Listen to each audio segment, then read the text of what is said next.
ছোট্ট এই দোয়াটি পড়ে ঘুমিয়ে যান, সকালে উঠে ফলাফল দেখুন। দোয়াটি একদম ছোট্ট, আমি যদি বলি আপনাদেরকে, বলে হুজুর কমন দোয়া, আমরা তো সবাই পারি। এই জন্য ছোট্ট এই দোয়াটি পড়ে আজ রাতে ঘুমিয়ে যাবেন, সকালে উঠে ফলাফল দেখবেন ইনশাআল্লাহুল আজিজ। আপনি মাথা থেকে বোঝা নামিয়ে ফেললে যেরকম হালকা হয়, আপনি এরকম হালকা মনে করবেন। আপনি মনে করবেন আপনার সমস্ত গুনাহ মাফ হয়ে গেছে, এরকম একটা হালকা অনুভূতি আপনার ভেতরে কাজ করবে। খুশি যেন মনে হয় না? এই জন্য আমরা যদি ছোট্ট এই দোয়াটি পড়ে আজ রাতে ঘুমাতে পারি, সকালে উঠে ফলাফল দেখবো ইনশাআল্লাহুল আজিজ।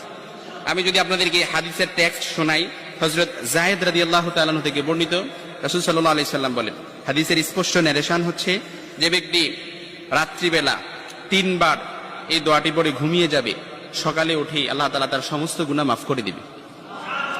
সুবহানাল্লাহ বাড়িতে যায় বললেন। এই জন্য আজ রাতেই যদি এই দোয়াটি পড়ে ঘুমাতে পারেন, সকালে উঠে ফলাফল দেখবেন ইনশাআল্লাহুল আজিজ।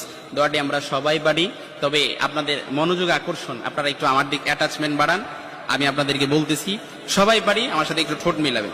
আস্তাগফিরুল্লাহাল্লাযী লা ইলাহা ইল্লা হুয়াল হাইয়ুল কাইয়্যুম ওয়া আতুবু ইলাইহি লা হাওলা ওয়ালা কুওয়াতা ইল্লা বিল্লাহিল আলিয়্যিল আযীম।